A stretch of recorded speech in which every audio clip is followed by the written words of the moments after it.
Good afternoon. How's everybody doing? An opportunity to meet several of you. For those of you that I didn't have an opportunity to meet, my name is Jim Boots, Vice President of Residential Sales and Marketing for ASG Security. Welcome to the Mobile Apps and Interactive Services track. We're going to be talking about remote video and door control to power your residential growth. I was hoping that they would have a little clicker for me so I wouldn't be chained to the podium. So hopefully they're going to be able to do that. Hey Jay, would you mind shutting that door back there just to get us started here? So I had no idea how many people were going to be here, who was going to be here, what your experience level was with interactive services. So obviously, hopefully most of this will apply to you. Hopefully everything will help you grow your residential business around this category. But obviously some of you maybe are maybe not as far into this as we are at ASG. By the way, we started with our current platform about 2 years ago, so we're 2 years into it, and we're still getting better. We're still learning. And I think that's one of the things that you'll find as you start to get into this, if you aren't already, that it's not, an overnight success kind of a thing. So what I'm going to do today is just share with you what we're doing at ASG Security. So let me ask, how many of you are already selling interactive services? I know the guys in the back, Vivint, so a lot of you.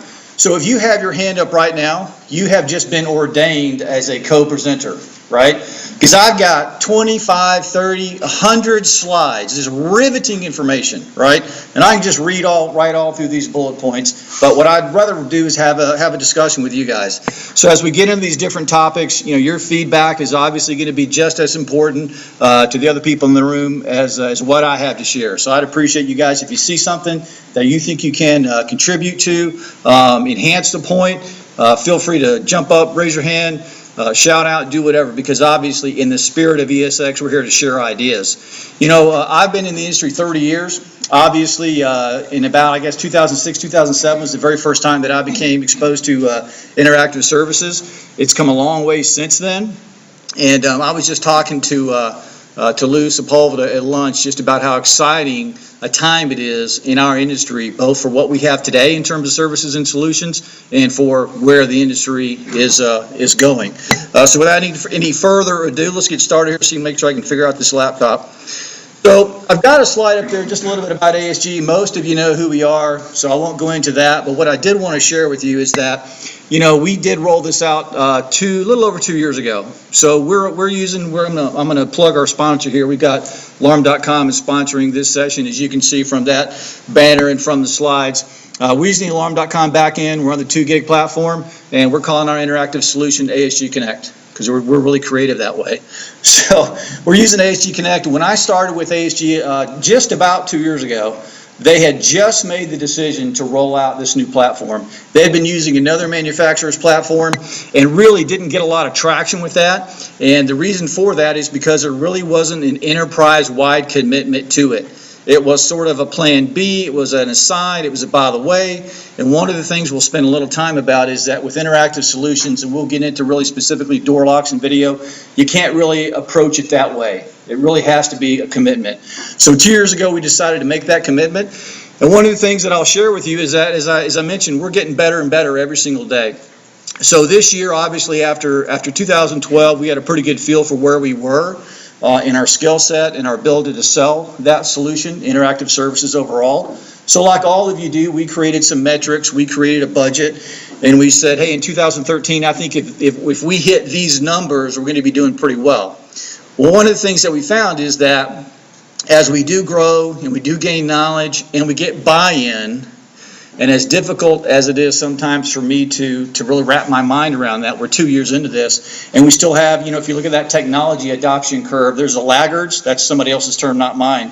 Those are the guys that at the tail end of that thing kind of go, hey, you know what, this is pretty cool. I think I'll get on board and I'll start to sell some of this stuff. We're seeing that with some of our really tenured sales guys that have been around a long time. It just takes them a longer time to take that turn. So we're starting to see that. So this year, we're at about 130% of our interactive systems budget. So the number that we've set so far into June, we're 130% of that's just total number of systems installed. In terms of revenue from the RMR side, from the install revenue side, we're over 100% in that category.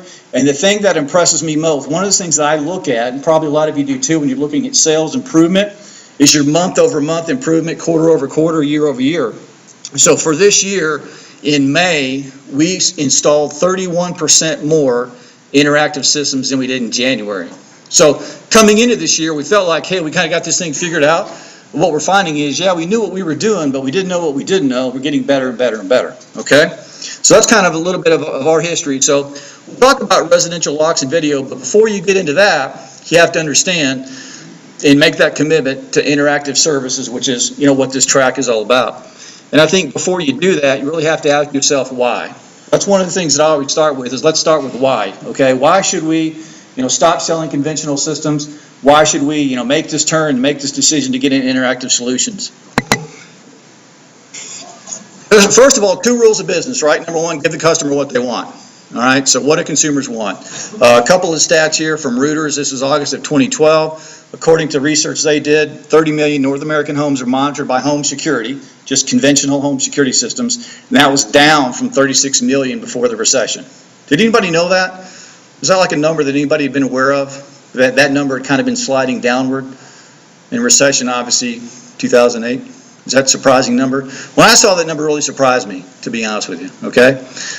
Energy and automation. So if you talk about what do consumers want, what are they looking for? In that same study, Reuters said that today, which is just about a year ago, energy and automation was a $1.5 billion industry, but it's projected to increase over $1 billion, or right at $1 billion, in the next 5 years. So obviously that automation contains the lock component that we'll be talking about today. 3% of U.S. homes have automation today. Very, very small saturation rate, obviously. That's projected to increase to double digits in the next few years.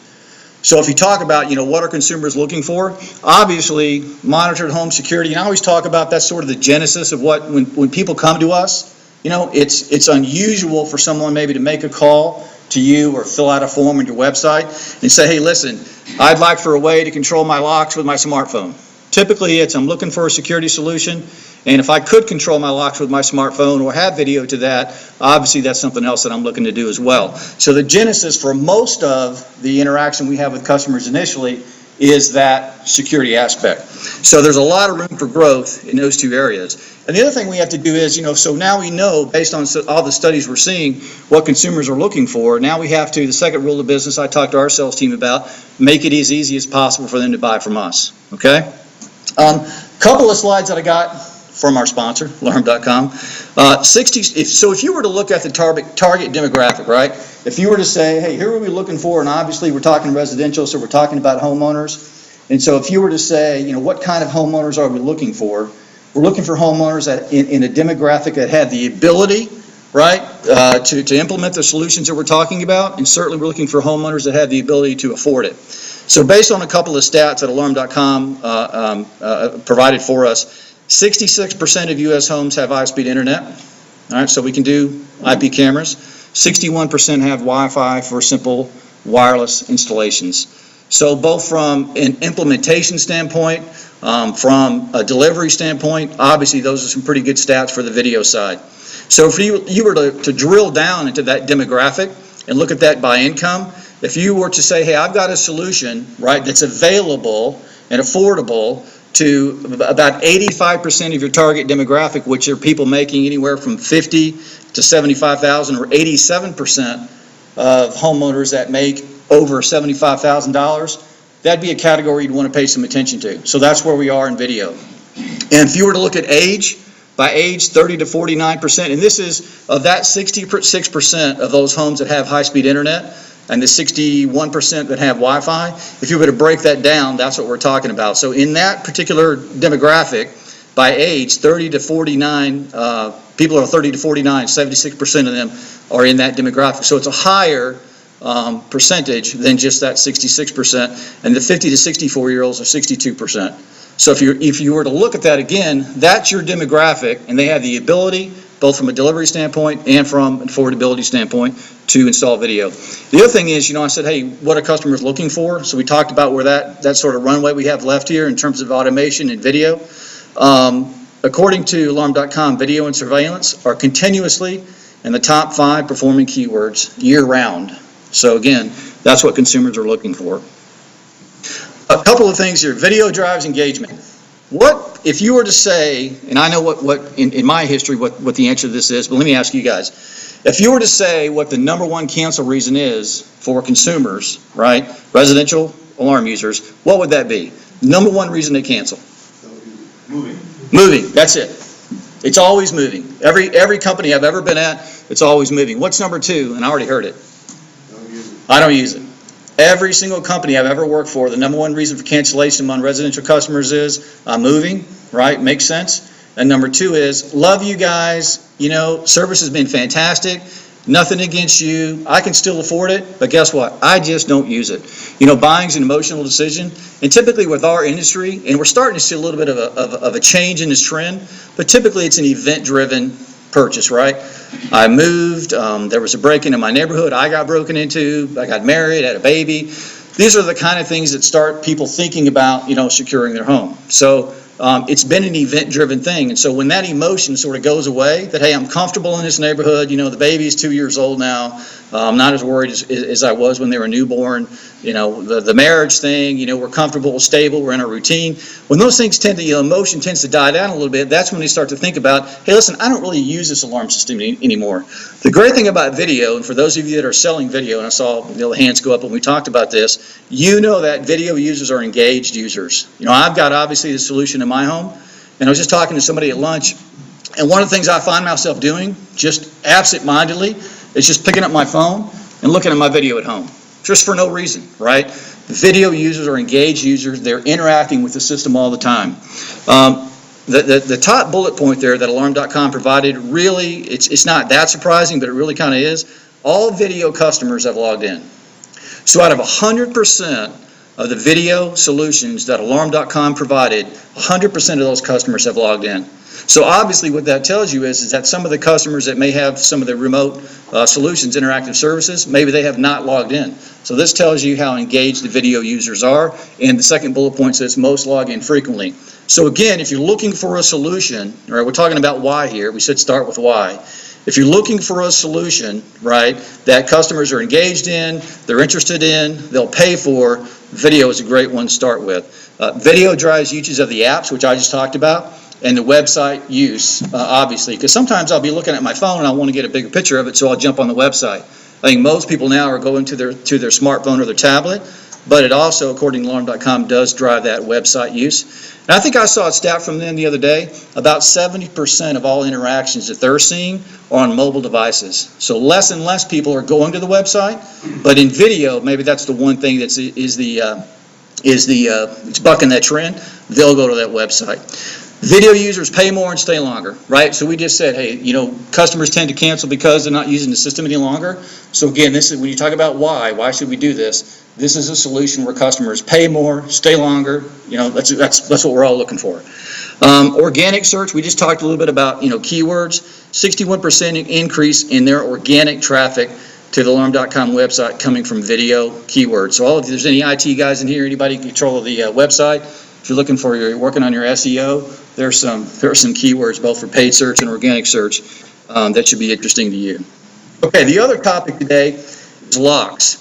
And and I'll tell you, just sharing our own solutions and experiences at ASG, when we first rolled this out, we were pretty excited about the thermostats. And I know there's a couple of other companies that I've seen in here that have featured the thermostats. And we had some pretty good luck with that. We kind of hit our speed bumps and challenges, both from permits and can we do that? Does it need to be an HVAC guy? And we kind of worked through all that. And there was a lot of interest in that by customers. And one of the things that we found is that sales reps also, it resonated with them because it was one of the first times it gave them the ability to go to a customer and say, hey, not only can we make you safe and secure, we can help save you money. Right, which is a tangible thing that sometimes in the business that we're in may be hard to articulate, and they were able to do that. And so we really kind of focused in on that, and we did a good job of it. It was a big winner for us. But one of the things that we found is that not everyone was interested in that. Maybe they had their own programmable thermostat that they got from Lowe's or Home Depot, and they really weren't that interested in the smartphone application. And then we started to really, when door locks came out and Kwikset came in, which is the lock set that we use, we started to find, and this slide backs it up, that people were very interested in that because it had a security application. And I know that some of you, and we went through this as well, I mentioned we have a really tenured sales group, and some of those guys are just now really getting around to really accepting this and completely buying into it, where some of the early adopters, the day after we did the rollout, this is all they were out there talking about. But if you have a group that's not really warming up to interactive services or systems or solutions, door locks are a great way to start, because door locks are a natural extension of security. A couple of stats in here provided by Kwikset. That first one up there, the one on the top left, most desired home management capability is door locks. So in the studies, these were outside studies, not necessarily done by Kwikset. In the studies that they looked at, that we have up there, the number one most desired home management capability was with door locks. And the reason for that, if you just look over to the right, reasons for connected lock purchase intent was security. So down there in that black box, door locks rate very highly as natural extensions of a security proposition. So for your team, your sales team, when you start to talk about video and door locks and interactive solutions, remote door locks are a great way to start, because again, they're used to selling door contacts, motion detectors, and selling that concept, and door locks are a natural extension of that. So that's, from a consumer standpoint, that's where we are. They're looking for it. It's interesting to them. They're searching for it on the internet. Once they get it, they pay more, they stay longer. So, when you talk about, let's start with why, that's why we're doing it. And let's look internally from a business perspective in terms of how this helps us, okay? Increases average revenue per user. I know for us, and I've seen this at a couple of different organizations, but for us, we've seen some of our branches literally increase their revenue per user by almost 70%.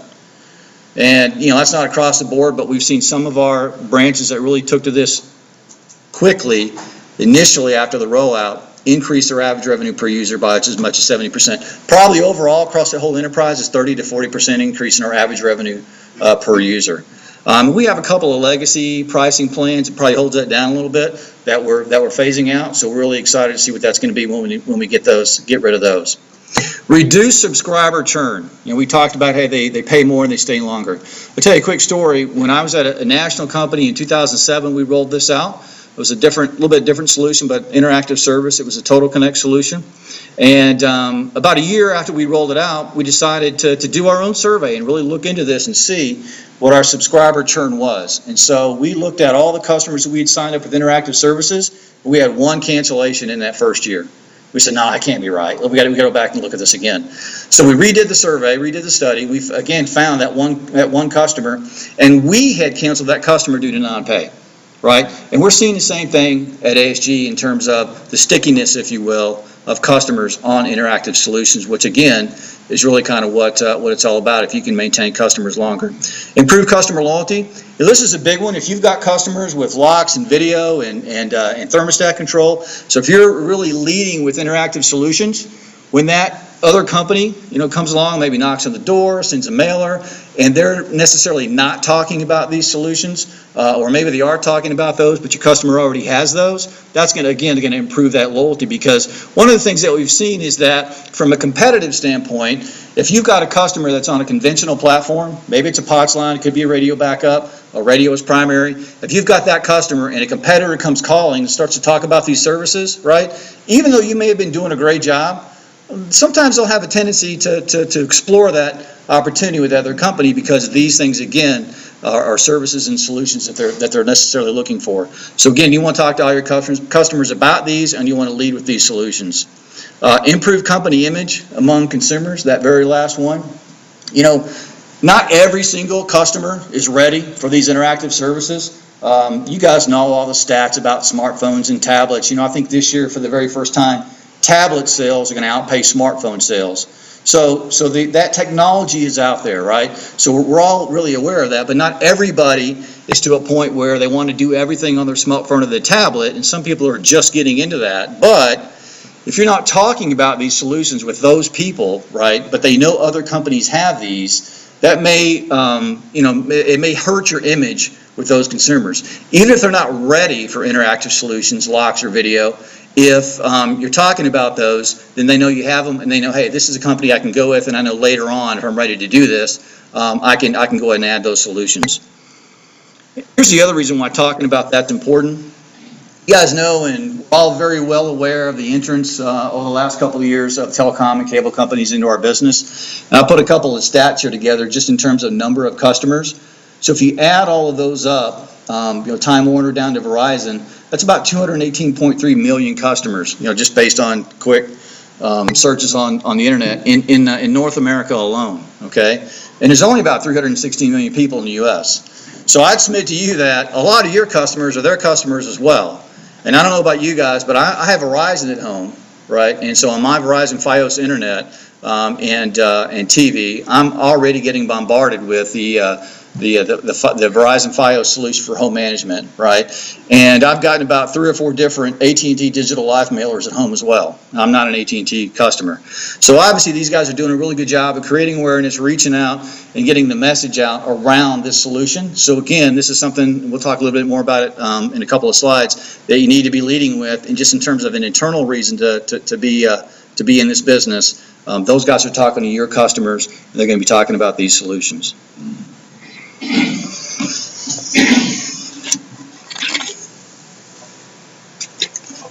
Questions? Okay. All right, so let's talk a little bit about, because I know I've gone through this. Yes? You mentioned the QuickSet locks. There's a pretty clear tie-in between the lock and the security system. You arm your system and the lock can do it. But can you talk a little bit about what the tie-in with security is, with video is rather, in that there are other solutions that homeowners can be looking at that aren't connected with your alarm system and may charge much less in terms of RMR and how to compete against that? Absolutely, and that's a great point. I've got a couple of slides about that. So just hang on, but that is a great point. When we get there, let's explore that. A couple of things real quickly that I found, and I've talked a little bit about this. Yes, sir. I have a question about lock. Yes. And maybe this is for the room, but have you ran into any problems as far as licensing? Being able to take that hardware and put it on a floor, as far as being able to license locks? Yes. And how do you handle it? And then from just the installation training standpoint, if you are able to do it, how do you get you out of it? Well, what we did was, in sort of 2 separate questions, the answer to your first one is yes, we did run into some situations with licensing. And so what we did was we just had our licensing person who sits in the office next to me. I actually work with all of our branches, and we kind of put it on the shoulders of the branches to find out, hey, in your market, in your state, in your town, in your city, what are the requirements? Can we install locks? Do we have to have a locksmith? Do you need to be licensed? And so basically, of our 23 some odd branches, we went and collected individual data on all of those branches, and then whatever our findings were, we implemented that. So in some of our branches, not a problem. We can train our guys, and they can go in and install a lock themselves. In some of the branches, we could not do that unless we had a locksmith license. And so in some of those, we actually went and got a license. And in some of those, we actually partnered with some local locksmiths to have them do that as well, just kind of depending on, the relationship we had and how much they were going to charge us, and, what would be the best thing from a financial standpoint. And from a training standpoint, whenever we found out, hey, this is a market we can install locks ourselves, obviously we partnered with QuickSet, and they did a great job of really going to every single branch.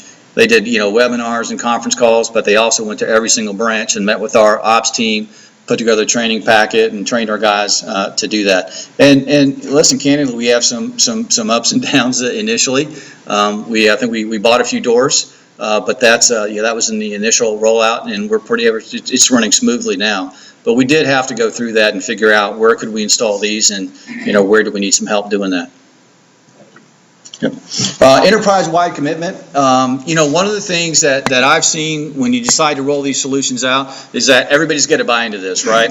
If you've got an ops team that's not necessarily they don't necessarily want to go install locks. They're not necessarily they want to do the IP video because there's some IT considerations in there. So if they're not buying into that, the delivery part's going to be diminished somewhat. Same thing, and again, from my perspective, being VP of sales, one of the things that we've really really struggle with is those people that weren't early adopters, right? So you really got to get everybody in a room, all the decision makers, and you got to get everybody to agree, hey, this is why we're doing it, this is what we're going to do, this is how we're going to do it. And once you get that, then you can go and you have success with interactive solutions. If you never get out, you'll never get out of the gate until you get that. And again, I just wanted to put that in because it is a challenge, and in both of the organizations that I've been a part of where we rolled this out, that's something that we had to overcome. Both of those are pretty, one was a national company and then ASG, again, pretty large organization. But for all of you that are, multiple branches, that can't be an issue. So you got to get that enterprise-wide commitment.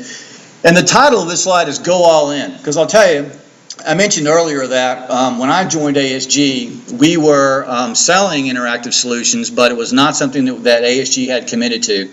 Prior to me arriving at ASG, they had already made that decision that, hey, this is what we're going to do, we're going to be all about it, we are going to go all in, and I just happened to join at a really good time to be a part of that front end of that implementation piece. But once you decide to make that decision, everything in your organization has to change, right? From compensation, and compensation drives behavior. So if you've got old legacy plans, and I think I mentioned earlier, we've got a couple of old ones that we're still trying to phase out, and we'll have those gone here in the next probably 60 or 90 days. But when we look at those sales teams that are still on those plans, you look at their metrics in terms of selling, video and locks and interactive solutions overall, they're not quite as strong as the guys that's all they have. So it's an interactive solution compensation plan. That's what they lead with. That's all they sell. So you really got to wrap your mind around, hey, this is the comp plan. It's going to be driven on interactive solutions. All of our bonus plans are driven around those. So whether it's points for interactive levels, video, door locks, and I'll talk a little bit more about that.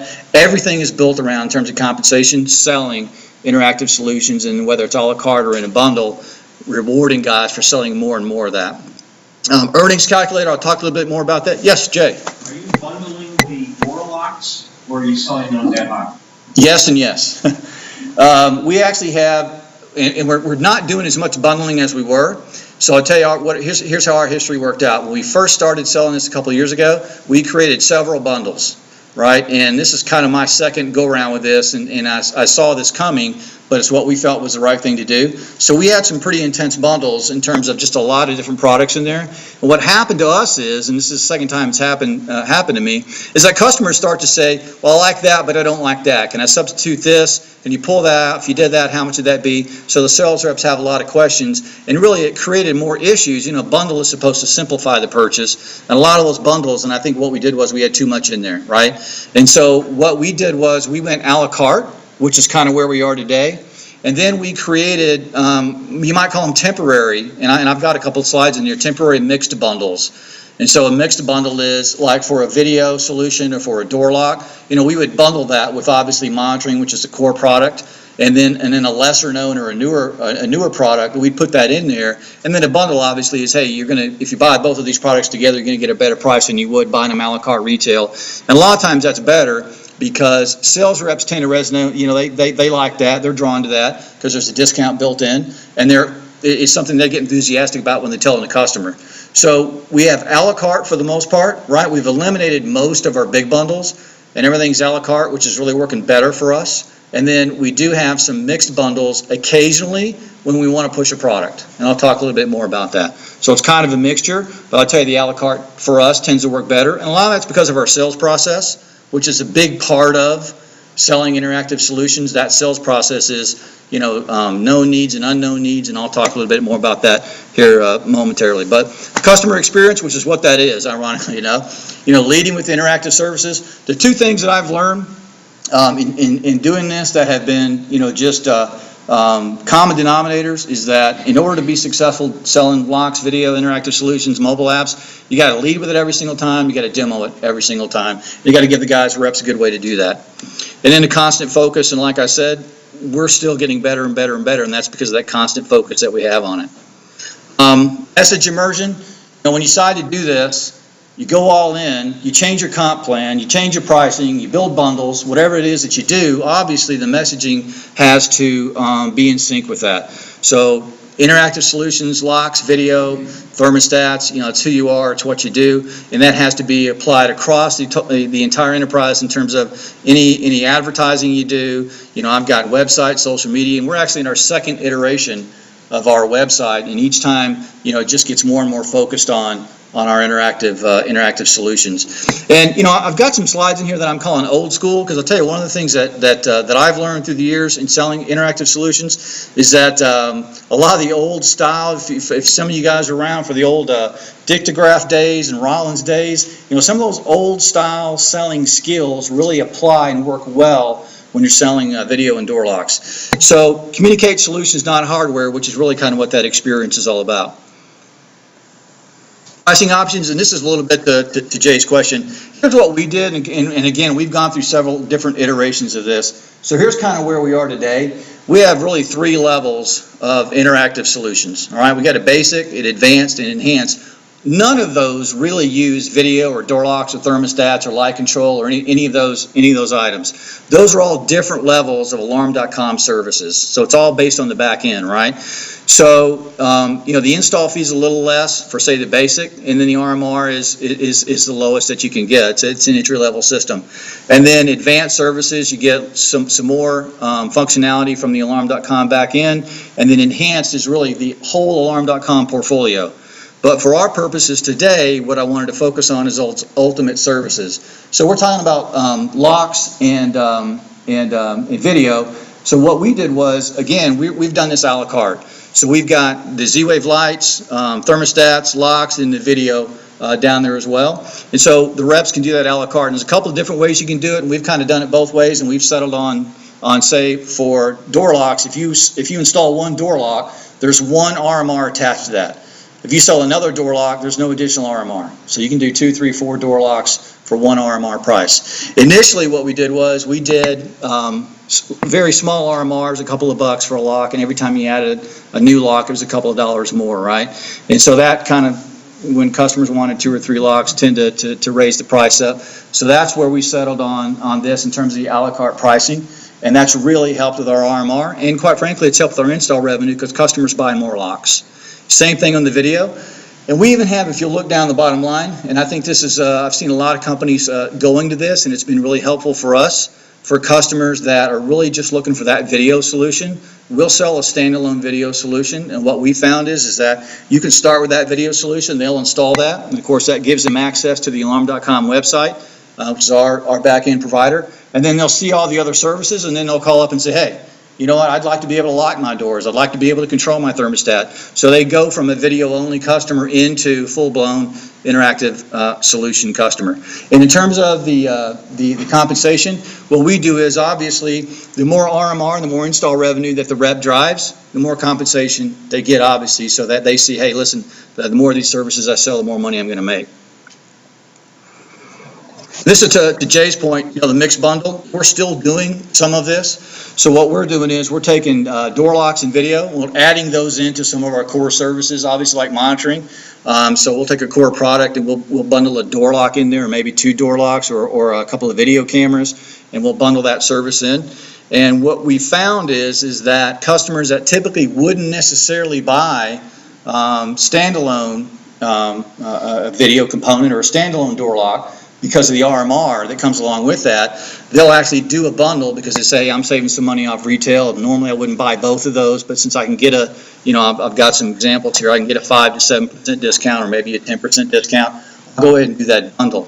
And we've had success there with our reps because, again, reps, they want to feel like they're competitively priced competitively, and if they can talk about saving money off that retail price point, that's something that they're drawn to. So mixed bundles have worked well for us to get those kind of solutions, the video and the door locks, as part of the conversation, and helped to get customers interested that normally weren't interested in that solution at the retail price point.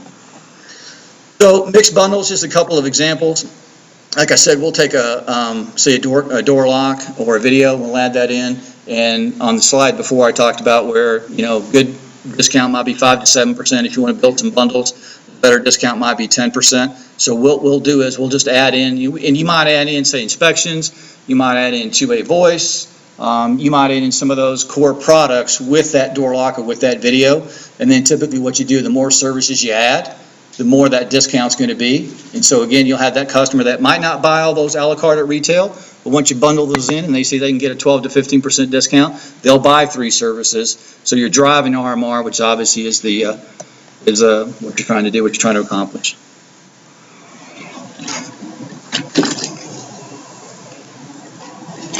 Little bundle blueprint to put together for you. Obviously, package is worth more than the sum of its parts. We've kind of talked about that. And this is something, number 2, is really important. I think this is where we kind of went wrong initially. We've sort of figured this out and got it straightened out. The bundle needs to bring order and simplicity to a confusing set of solutions. You look at your price list, you got all kinds of solutions, and that's one of the challenges when you're selling interactive solutions, is really only talking about what the customer's interested in, but seeing those opportunities to create needs in areas that maybe they might not be aware of, and so they haven't expressed that interest. But it can get pretty complicated because there's a lot of options. So you want to be sure that your bundles are pretty simple, and it's a simple choice, and it makes the buying decision easy for the customer. So that, a bundle solves a problem for the consumer, which we'll talk about here momentarily, generates interest in a non-competing product, which I think is important, so you don't cannibalize a core product, and it generates additional revenue. And that's the thing when I talk about how at retail, a customer might say, well, if you add those two together, right, 2 and 2 is 4, but at a bundle, 2 and 2 is only 3.5 or whatever, 3. So I'm going to go ahead and I'm going to do that because I'm saving some money. Bonus plan options.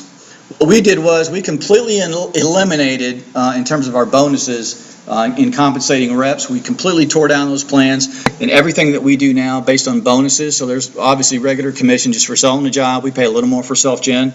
And then we said we're going to build a bonus plan based on locks and video and thermostat. So every time you sell a lock or video or thermostat, there's points, right? Or there's RMR, depending on the category. So there's just a couple of examples for you as you're building that. So you might say, hey, at 5 to 9 points, you get $100, whatever it is. At 10 to 14 points, you get $150. So again, reps, obviously, they like to see that. They like to know, hey, the more I sell, the more I'm going to make. And if you focus your bonus specifically on interactive solutions, you're going to have more success there. Where, I know for us in a couple of different branches, we had a lot of tiered programs that were just built on units. It was a more transactional type sale. And so in those branches where we've gone away from that and gone to RMR for interactive solutions, we've seen a tremendous uptick in those branches in terms of selling locks, video, interactive services. Fine tuning. One of the things that we found when we started selling interactive services is that a lot of reps were hesitant to make the turn. They were still sort of stuck in their old ways. We were talking, it was kind of who moved my cheese. This is the way I used to make money. Selling's a little bit of a rhythm. I'm out of my rhythm now. I'm not real sure I'm comfortable with this. So what we did was we built a compensation plan calculator.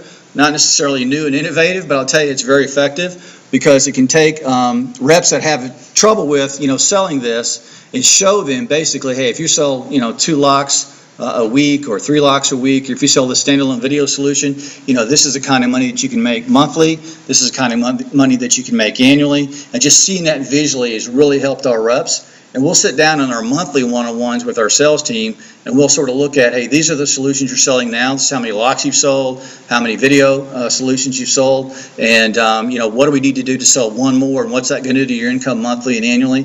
And again, just that conversation and getting them focused.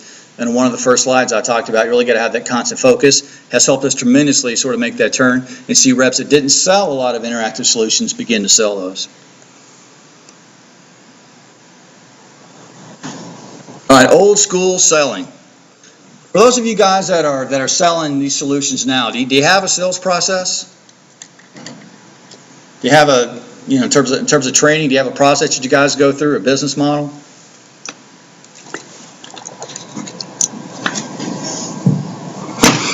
Well, we do. So this really is to the heart of the matter, what we're talking about today, door locks and video. So what we found is, obviously, and I talked about this earlier, how a lot of, it's confusing to reps, it can be confusing to customers.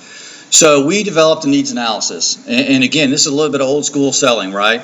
The needs analysis serves a purpose that it helps the rep stay sort of on track, gives them a little bit of a roadmap, and helps them do 3 things. Number 1, it helps them identify those known needs, uncover unknown needs, and really document that customer's technology. So a known need is this. Listen, every customer calls us for a reason. They're having a conversation with us because they have some kind of problem that they want to solve, and they think we have the solution to solve it. So obviously, we've got to get to the heart of that matter. Exactly what is it that they're looking for? What solution do we have to solve that problem? Unknown needs are things like video and door locks, right? And this is what we're talking about earlier. So they know that we are a security company. They know that we can provide that kind of solution, but maybe they don't know about remote video. Maybe they don't know they can control their door locks. And so those are the kinds of conversations, and we have to be able to start that dialogue.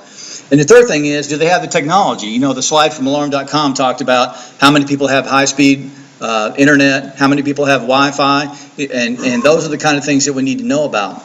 So our needs analysis basically walks customers through and determines, hey, what is it you're looking for today? You know, what's the genesis of our conversation, and what solution do I need to come up with to be able to solve that? The second is, what are unknown needs that you may have, right? The video for latchkey kids, we'll talk more about this, but the video for latchkey kids, you know, the contractor, the delivery person for a home-based business, all those kinds of things that you guys are probably seeing customers ask about now. And then, do they have the technology? You know, do you have a smartphone? What kind of smartphone do you have? Do you have a tablet? Are you on your laptop? So what kind of technology do you have? How often are you using that technology? And how can that fit into the solutions, both for the known needs that you have and for the unknown needs? And so, you know, just a couple of sample questions that we've got up here. For example, you know, we may ask the customer, would you require your system to provide you the ability to lock and unlock doors at specific times? To lock and unlock doors maybe when the system is armed or disarmed, to provide remote locking and unlocking for guests or contractors. Again, these are things they may have a need for, but they don't necessarily articulate that to you because they don't know that you can provide that solution. So the needs analysis form is just a great way to get that dialogue started, and that's really what it is. It's a dialogue starter. So can you do that? Yeah, I would see a need for that, but I didn't know that you could do that. So, you know, tell me more about that.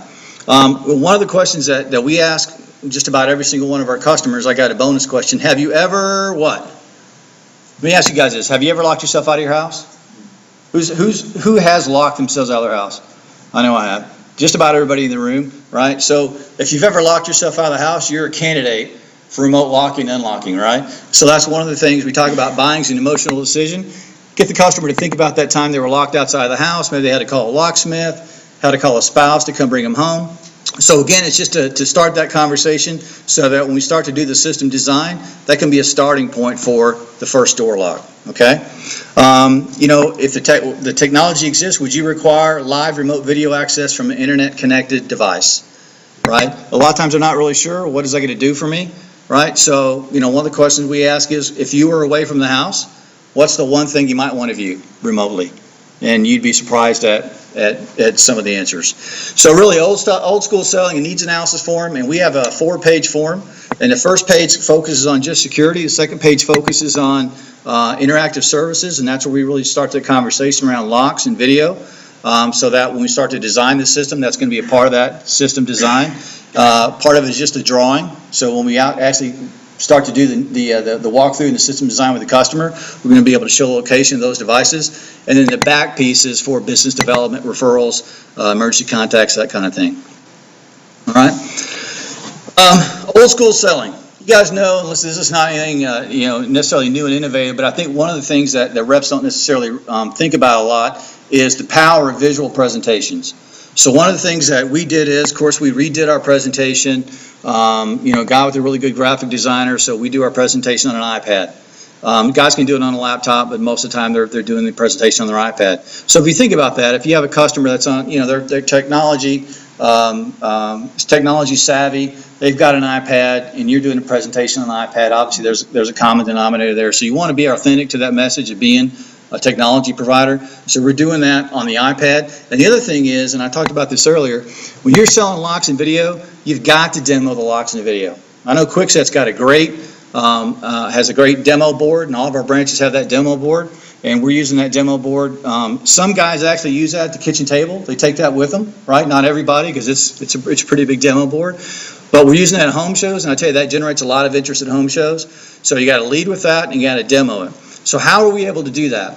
Number one, the first thing that we did is, and guys, I found this to be true in 2006, 2007, when I started selling interactive solutions. If you can get your reps just to install a system at their home, right, that's the most powerful presentation that they'll ever be able to do.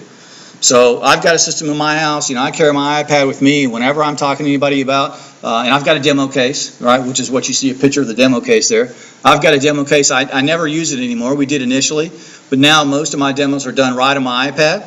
And that's one of the questions, or one of the reasons that we talk about the customer's technology. If they're using an iPad, we want to show them the technology, right, on the device that they're going to be using. So if you can get reps to install systems in their home, and one of the things that we did was we just came up with a smoking hot employee purchase plan, right? A lot of reps took advantage of it, and I'll tell you, bar none, those are the reps that are most successful. Because that old selling is a transfer of enthusiasm. They're very enthusiastic about showing, hey, this is my house, this is my backyard, there's my cat on the couch, and they're very enthusiastic about that. They're comfortable with it. They know that system like the back of their hand because they're on it all the time, just like a customer is. So that's one of the things, one of the very first things that we did, and it paid off handsomely. The other thing is, you can see we have demo case, and when I first saw these demo cases, I said, man, are you kidding me? Carrying this big demo case around, but we actually came up with a whole sales process around the demo case. Taught the reps how to really focus on only the solutions the customers were looking for, because you could get lost in this thing. It came up with a sales process and how to do a demo with that demo case. I'll tell you, the great thing about a demo case, if you're working with the manufacturer that builds these, which 2GIG does build these, if you're working with a manufacturer that does that, Honeywell, whoever, the great thing about those is that selling is it's not a spectator sport. The customer needs to be involved. It's an interactive solution, needs to be an interactive presentation or customer experience. You can get that iPad or that demo keypad right in that customer's hand and let them drive, and they can see how easy it is to use. Because what's one of the things that customers tend to think is the most difficult or one of the biggest challenges about maybe these systems? What was that? Hard to use. Yeah, I don't know. I've got an iPad, but it took me a while to figure it out. It's kind of hard to use. But if you can actually get that demo in their hands, let them drive it, just point out and show them how to use it, right? That's a powerful way to help them overcome that objection on their own. So we provided the reps with demo cases, and we actually subsidized that cost, right? So we have some of the reps, we actually bought the demo case for them, depending on the branch. But a lot of it, we actually subsidized that cost. We wanted them to have some skin in the game. So we got most of our reps out there either with their own personal system or using a demo case, because again, very important, lead with that solution and demo that solution. And of course, you want to have a demo site. If you have a rep with a system in their home, no problem, they've got that. There's a solution. If you have a rep that is using the demo case, you need to be able to provide them with that demo site. So we've got literally dozens and dozens of demo sites set up so that all of our reps, no matter if they're all trying to get on at one time, they can all still get onto the demo site. And then another reason when we do that needs analysis, another reason that we talk about with the customer what technology they're going to be using, I mentioned we want to be able to demo that system using their technology. So if they've got a smartphone, right, a lot of our reps will demo a smartphone even though they may have a tablet. But the customer says, hey, all I have is a tablet. Right? So we'll actually put that smartphone in their hand, let them show the locking screen, the video screen, show them how that works, so they can see themselves using that technology on the device that they use. So use that tablet or smartphone to demo it. We actually you can one of three things: you can require the reps to provide their own, right? And so I know that some companies have done that. What we did was we actually subsidized the cost. So we put a number out there and said, guys, this basically, if you go out and look at a Galaxy or iPad or whatever, this is about the cost that you're going to see for an iPad or a tablet that would do the job you needed to do, and we'll pay half of that. So we came up with a number. So again, they have some skin in the game. They're investing in that, and they see more value in it, and they take care of it. Or you can provide it to all the reps. If you guys got the income to do that, fantastic. I think I heard ADT provided iPads to all their reps. So one of those three things needs to be accomplished so that your reps, when they're out there, can actually provide those solutions and demo those systems. Okay, old school selling. One of the things that, again, we talked about known needs and unknown needs. We need to be able to raise awareness of customers on what exactly it is that these solutions can provide and how we can provide them. And again, a lot of times they may not know that we can do door locks for them. So that's the reason for the needs analysis. And again, just about almost everybody in the room raised their hand when I said, hey, who's locked themselves out of the house, including me? So what we do is we actually do an exterior and an interior walkthrough. And again, that's kind of that old school selling skill set. But we've designed a process around that because what we want to do is want to get that customer outside and get them seeing how either cameras, exterior cameras, or a door lock on a specific door is going to provide convenience, make their life easier, save them time and money. So we actually will take the needs analysis and the questions or the answers that they provided to that needs analysis, and we'll take that outside. So for example, if they say, yeah, I've locked myself out, we'll say, which door, do you normally come in the most often? So I'll say I'll use in my case, I use our garage door. So we say the garage door. So that would be the door we'd start the exterior survey on. So we go to that door, and we actually carry a little life-size sample of a lock with the different color schemes, right? So we'll go to that door, and that's where we'll start. So we'll say, hey, the time you were locked out, we just had this door lock here. Here's how it's going to work. I showed you on the demo. So again, that's one way to get that conversation started on the outside. And we just move from door to door to door and find out if there are any other doors they might require remote door locking from. And so some of the things we talk about, what benefit would you receive by being able to lock and unlock this door remotely? One of the things that we all talk about is latchkey kids. How many of you guys got latchkey kids coming home? Anybody? No, I did up until about a year ago, but it was cool to know, when he came home, I got the text message that, he had unlocked the door, the alarm had been turned off, and they got the video that followed that, right? So that's one of the ways you can talk about that. Do you have latchkey kids? And that's part of the needs analysis. Housekeepers, contractors, house sitters, all of that might be reasons that people would want to install door locks on the outside. And again, you want to get them up. Buying, I said, is not a spectator sport. And by the way, when you're doing these exterior analyses, it's really important to take all decision makers, because one of the things that we've seen is that you might have, say, in a traditional family, the husband might go outside to do the walkthrough. He might like that lock, but the wife says, no, I don't really see any need for that lock because she wasn't a part of the conversation.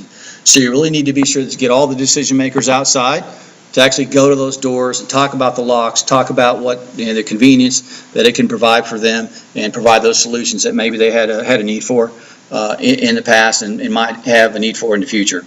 The locks, video as well. So if you're outdoors, and by the way, I've got a percentage up there, 40%. So exterior cameras, according to Alarm.com, comprise about 40% of their sales. So 4 out of every 10 cameras Alarm.com sells are an exterior camera.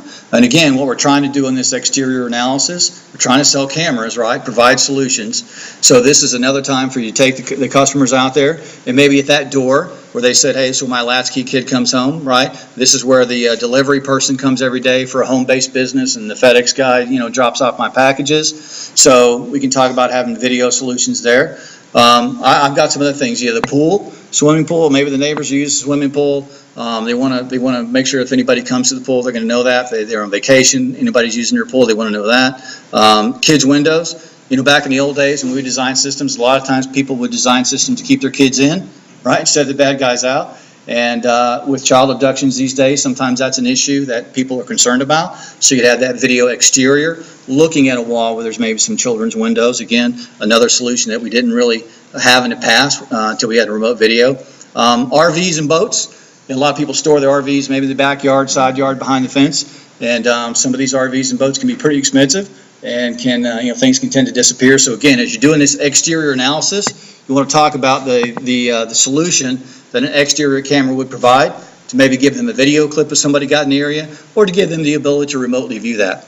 And again, I said earlier, you'd be surprised how many unique answers you get to the question when you say, what's the one thing you'd want to view, right? You guys have any examples of some things that, unique examples of things that customers wanted to view on a video remotely? Yes? I got the weirdest one. A guy wanted to view his septic tank because they would put the lawn over it and it would fill up. Once a year, they'd have to dig it up and, empty it out or whatever they do. So now he has the ability to look in on this camera inside his septic tank. I think that is the weirdest one I've ever heard of. Lucky installer got that one.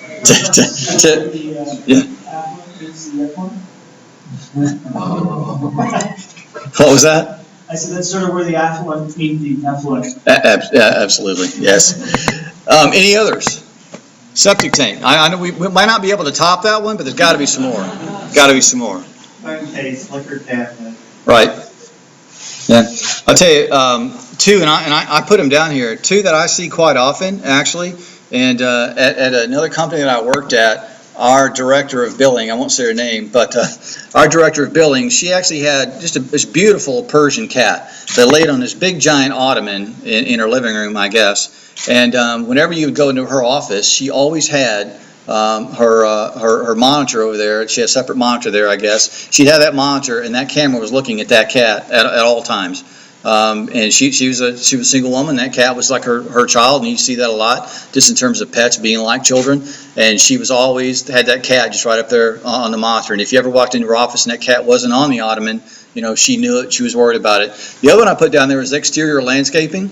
I tell you, for those of you that have paid someone, or maybe you've done it yourself, landscaping is not inexpensive, and a lot of customers just enjoy being at the office, pulling up their backyard, checking out the palm trees in the back, flower bed that they did. I've actually had quite a few requests about that, and these are the kind of things you really don't know about. The landscaping and the boats and the RVs, kids' windows. Those are the kind of things you don't really know about unless you do that exterior analysis, and that's why it's really important to get all the decision makers up, get them up, go around, go door to door, talk about when they got locked out, and find out what some of those other uses might be, like the delivery person, the video, and what clips they might want to get, and maybe it's just a JPEG in lieu of a clip when something happens. So once you've done that exterior analysis and you've gone out there and you've determined, where the locks need to be, what are some potential areas for cameras, whether it is that boat, that RV, a kid's window, front door where the delivery guy goes, or whatever the case may be. And by the way, that's getting actually more and more popular. If you guys have a request for that, where somebody maybe has a home-based business and they get deliveries 2 and 3 and 4 times a day, they're not always home for those deliveries. So that way they've got, every time somebody comes up, the delivery man comes up to the door, they get a notification that they were there. They get, just that non-email text or notification, and they get a video clip of the FedEx guy leaving the package. And we're seeing a lot of that request. And again, you never really know about that until you do the needs analysis, you do the exterior walkthrough and look for those opportunities to provide those solutions. So now we go back in, and we're doing all this on our drawing grid, by the way. We're making these on our system design, which is part of our needs analysis. So again, we go to door to door to door. We say, this is the door we talked about where we're going to put this lock. Why the lock was a solution that they may need. And again, it's really important, a couple of things here. Keep that customer involved as a co-designer. Again, we got both customers, all decision makers walking with us. And one of the things that we try to do, especially with cameras, is have that camera with us. So if you've got even an exterior camera, but have that interior camera with you. And so if they say, hey, yeah, we want to put one here, so when our kids come through the front door after school, we're going to be able to see them coming through that front door. You want to have that exterior camera and show them what it's going to look like.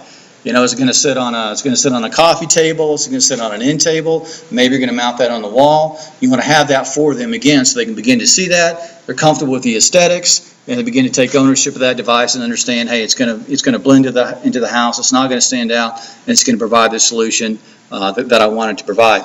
Another thing, and we have an office that was through an acquisition, and this year already they're probably at about 200% of their install revenue budget, and it's one of the highest install revenue budgets that we have across our organization. And I was talking to the sales manager the other day, and I asked him, I said, Keith, what are you guys doing to be able to drive that kind of revenue? And he just said, you know what, we design full perimeter every single time, and these interactive solutions, lights and video, he said, this is just an extension of what we've always done.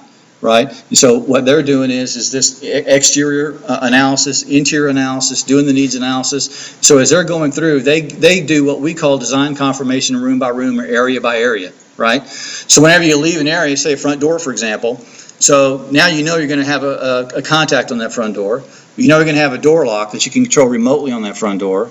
And now you're going to have a video camera to see the kids come through that front door as well. Right? So when you leave that area, those are 3 things that you've given the customer choices, right? You've been the expert, let them understand what their options are for that area.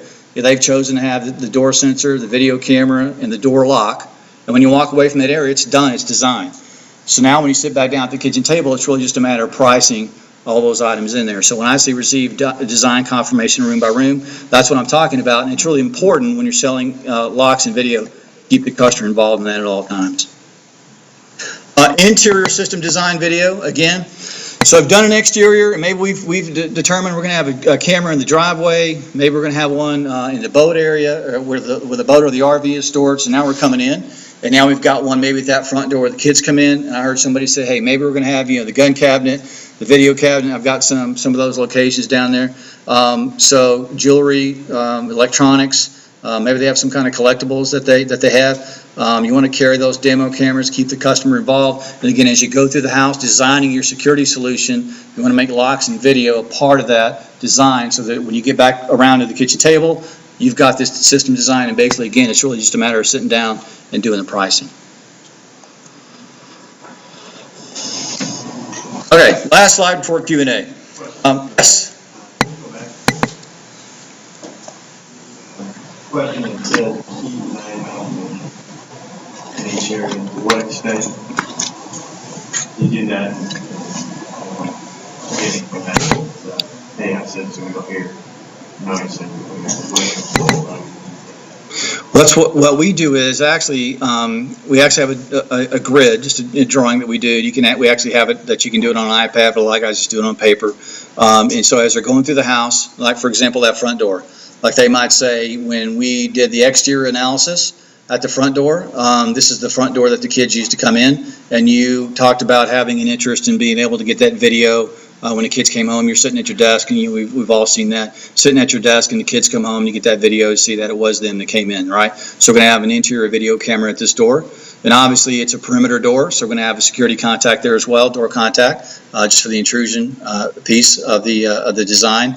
And then this is also the door that the kids use. This is the door you locked yourself out of. So, we're going to have the ability to have a door lock here as well, right? So you're making all of these suggestions. Again, it's our job to be the expert, provide recommendations, and let them choose, right? And so they say, yeah, I need to have that video camera. Obviously, want to have the door sensor, and want to do the door lock as well. So when I say design confirmation, what I mean is that when we walk away from that door, right, we didn't say to them, hey, this is what you're going to do here at the door, right? We gave them those options and said, are you going to need the video camera? Is that something you're going to feel comfortable with? And a lot of times what customers will do is they'll say, well, how much is that, right? And so what we teach our reps to do is not talk about price, just say, hey, listen, let's design a system that you're going to feel comfortable with and give you all the solutions that you want. We'll sit down, we'll talk about the investment. If it's not where we need it to be, then we'll work on that with you as well. So design confirmation is when you walk out of a room, hey, in this room there's going to be a glass break or a door sensor, and it's going to be a video camera if it's maybe it's where the electronics are, big screen TV and cable and all that kind of stuff. So that's what design confirmation is, room by room and area by area. And again, the customer's buying into that before you walk away. It's all part of the design. Did that answer your question?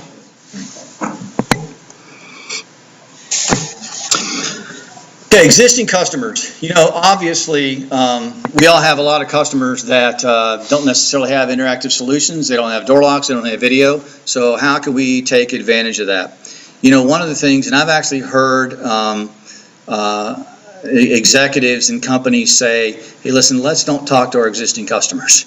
Right, because that's just they're under contract. There's a net present value of each one of those accounts, and let's don't mess that up. Let's don't get them asking questions, and let's don't roll a truck and spend money. Well, those days are gone. That status quo is upside down now. So what we need to be able to do is talk to those existing customers, because I mentioned earlier there's 220 million customers with the telecom and cable providers, right?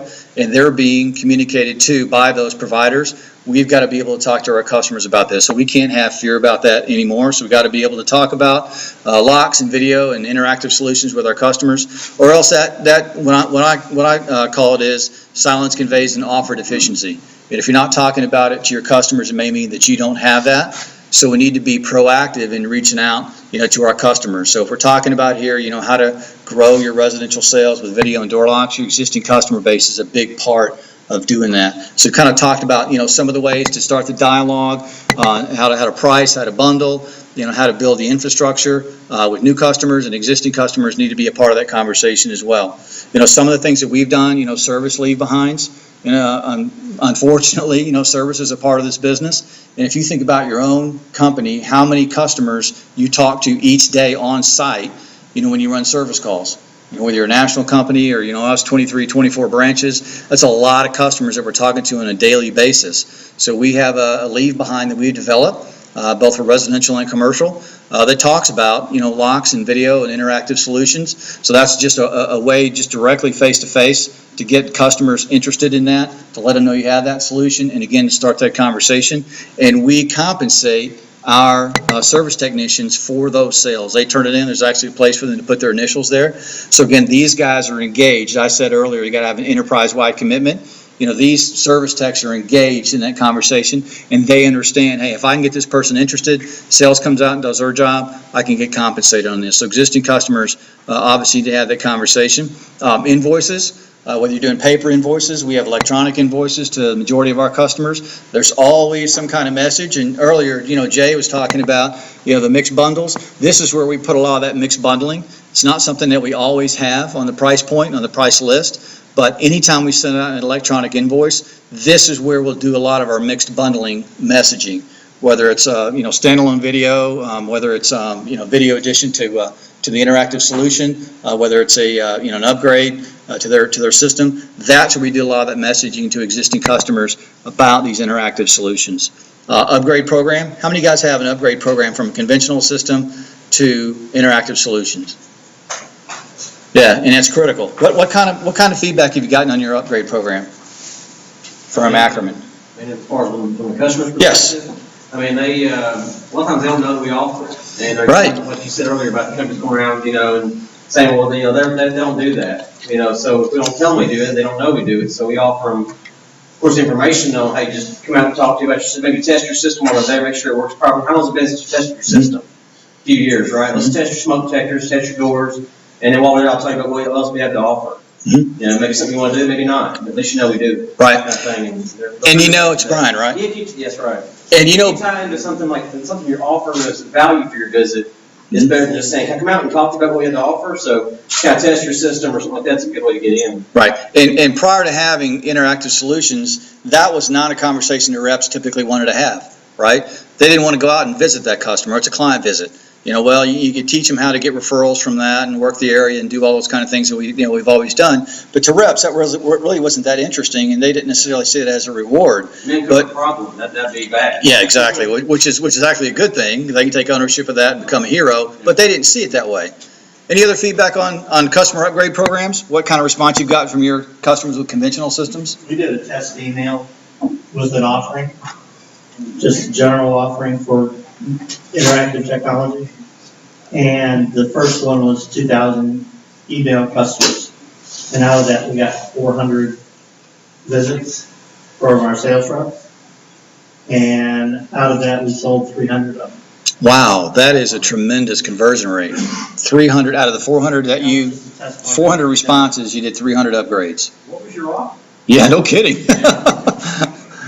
Well, get rid of these old panels out there. So, give people interactive technology. Right. Because the market's getting smaller with AT&T and everybody getting into the market.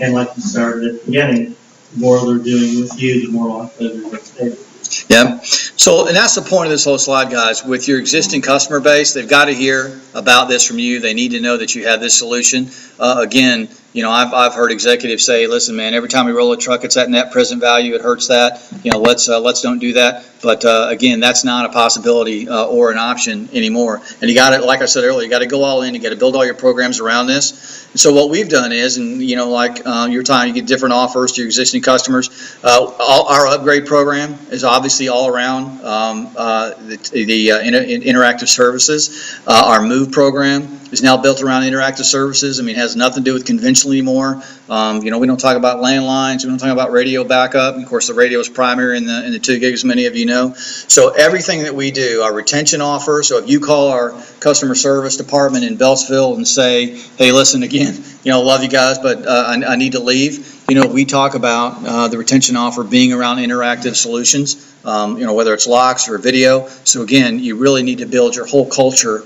around these solutions. And it's also an opportunity, and this is what you were talking about, it's also an opportunity to reduce those POTS accounts. Obviously, we've gone through some of the sunsetting of 2G and 3G and We're not 3G yet, but the elimination of landlines. We got to get rid of these panels. This is a great way for you to do that proactively and to have these offers, right? And also to be a hero to your customers and to increase your RMR. Because I know that from our experience, we've seen customers, and I'll tell you, when we first started to see companies out there that were taking over our customers, by the way, with these solutions, what we thought is they were probably coming in and saying, hey, we can save you money. So we might have a customer paying us $25 or $30 a month, and we thought they were coming in and saying, hey, we'll do it for $15 kind of a deal. And what we found is, and I see a couple of guys shaking your head, you know what I'm about to say. What we found is they actually went in and they were doubling the RMR and sometimes tripling the RMR, but they were offering these interactive solutions, and customers say, hey, I love that, I'll pay for it, right? And so again, this is an opportunity for you to keep that customer, keep them longer, and get them to pay more and have them love you for it. So you need to have these conversations with your existing customers. Extend the customer lifespan. We already talked about that. These customers are stickier; they stay longer. It's part of their lifestyle with that smartphone and tablet. I'm looking at mine all the time, and I'd submit that probably every person in this room has a smartphone or a tablet. So you either are a customer or potential customer of these solutions. Increase your value to your customers, and listen, last bullet of the day, increase RMR, which is really what this is all about. Yes, Jay. Well, speaking of that, could you go back to your pricing slide where you showed $7 for the lock and for the video, because I really enjoyed the pricing. And are you running into like a ceiling in terms of what the customer is willing to pay for this stuff? Yeah, I'll tell you what we've done, and I can't remember. It may have been Parks and Associates. You guys help me out here. There was a study done, and we did this sort of anecdotally at my old company, and I think we actually may have done some research. And what we've done at ASG is we actually do have a ceiling, so that for existing customers, we don't want to go over this ceiling. Because I think, you guys help me out if you remember that Parks and Associates, I think it's like $60. At about $60 plus, the cancellation rate for those customers like doubles or triples. Because it seems like a great idea at the time, and sales reps do a really good job of building value and selling the solution and seeing showing the customer how I can help. And then 6 months, 8 months, 10 months into this thing, all of a sudden you're seeing cancellations on that. So what we've done on our existing customers is tried to set that ceiling. So on a current customer upgrade, we try to keep that under that $60 level. On new sales, we haven't set that ceiling yet, but we're not seeing anything up in that area. So what we did was, and I know there's some companies in here that I'm aware of your pricing strategy, and it's not right or wrong, it's just different. There are some companies that are pretty comfortable getting up into that $65, $70, $75, $80 range, and the upfront cost stays low. So what we've done is, and so far we believe it's working, we've tried to build our pricing model so that there's some skin in the game to the customer. Obviously, if they pay, whether it's $400, $500, $600, $700, just depending on the different solutions, video that they want. We've tried to actually have it so that it's affordable, right, and it's competitive in terms of that upfront cost, but we try to keep that RMR below that $60 mark. That's not to say we don't have any above that, but that's pretty rare. So we're actually, instead of doing a $0 down or $49 for 3 locks and 2 cameras kind of a thing, we've tried to actually have the customer invest in some of that upfront for the install revenue, which obviously, look, guys, install revenue creates cash, right, helps pay the bills. So we've tried to balance it in that way to try to avoid having that, $60 plus account that we know is probably just a recipe for cancellation down the road. And again, I'd love some feedback from some of the other companies in here that maybe are above that $60 price point. Is anybody there and had any experience with increased cancellations? No, but that's kind of our strategy, Jay, is for existing customers, don't go over that $60 mark. Do whatever we got to do. And listen, candidly, if we got to give some stuff away, right, to keep that customer and keep them under that $60, we will. And listen, when we do that, we actually negotiate the commission with the rep, try to keep our creation multiple where it needs to be. And with existing customers, with new installs, our strategy has been try to get some upfront install revenue so that we can keep that RMR down and still have that creation multiple come out where it needs to be. Yes? Just talking about the monthly fees, and I've just been noticing when I'm getting email from Comcast. And a few months ago, they were offering the triple play customers phone. Doing the bundle? Yeah, it was $39 a month for their whole, security monitoring and home monitoring. And now, in the last couple of weeks, I saw it come down to $29 a month. I don't know exactly what you get and how much you have to pay to get into that I package. look at the fine print, which goes up either every 6 months or every year. Oh, okay, so it's maybe about $10 right. per, I'm just kind of wondering what people think is the end game with the big cable companies getting in. Are they going to be forcing prices down? If they're struggling to succeed, is this going to push the prices down for all of us? For the thing? I mean, as long as they're up at a high price, they're not as big. well, I think that it's not even a price issue when it comes to these types of companies, because they're not licensed, they're not security companies, and they're subcontracting every single job out. And again, especially with life safety, I always hammer home the points where, you're dialing through a half an hour to get a hold of somebody to change anything with your cables. And everybody has cable mostly. So do you want to do that when it comes to life safety? And that just slams it home every time. There's no argument to that. Well, I think it also boils down to, and I don't know if I did a great job of articulating this or not, but I also think it boils down to, the competitive advantage that we have, to your point, as a security company. Because look, we've seen telephone companies, telecoms, get in this business and get out of this business through the years, and they come and they go. And they think that, and I think AT&T, to be candid with you, I think they're probably taking the smartest approach here. They've built their own two central stations of their own. If they're going to have feet on the street, they're making their own equipment. So I think there's some strategy to be aware of there. But at the end of the day, that customer experience is where we're going to separate ourselves every single time. So if you're doing that exterior analysis, interior analysis, if you're getting a customer involved, that's going to be where you separate yourself from these guys. I went into an AT&T store by my house the other day, and they had the digital life thing up on the wall. The guy didn't know anything about it. He's the same guy selling the Jambox and the iPhone and the case for your tablet, and then starts talking to me about home security. That's where we're going to separate ourselves. And I think that price point is probably going to be around that $40 to $45 range for those guys from what I'm seeing. And again, I think it's a good thing. They're going to raise awareness for all of us and give us more opportunities. We're hearing guys talk about 40% saturation rate, and I really see it going there as well. We've always kind of been down that 20 to 25%. All right.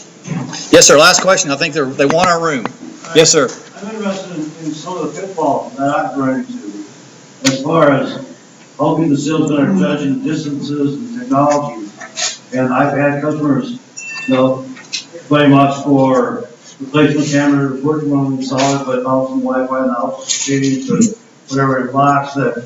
Now we have to add other modules, Z-Wave modules to make a lock work. The sales guys don't get it, can't see that distance. That's an issue, and it's a training issue, number one. And I'll tell you, we have that same issue on the modules. So for us, we're creating a Z-Wave network in the house. What we do, to be honest, is we add an extra light module to every single sale we make. That helps complete that Z-Wave. We're not in gigantic homes. If you're in a big home, you're going to probably have to add more. But we just add an extra lamp module in every single sale that we make. We don't charge the customer for it, and that's helped us. That's helped us tremendously. Those things aren't that expensive. So that's one of the things that we've done. I've seen some companies, and we do this occasionally. You got a big house, provide your own router. Routers aren't really that expensive, so you can locate that Wi-Fi somewhere more in the center of the home. And again, those are just training and design issues that just through time the guys will have to overcome. We're doing Wi-Fi extender as well. Yes. Yep, we've done that as well. Yep. Any other questions? Yes. About door locks. Okay. It depends on the type of door it is, the type of, whether it's tubular or not.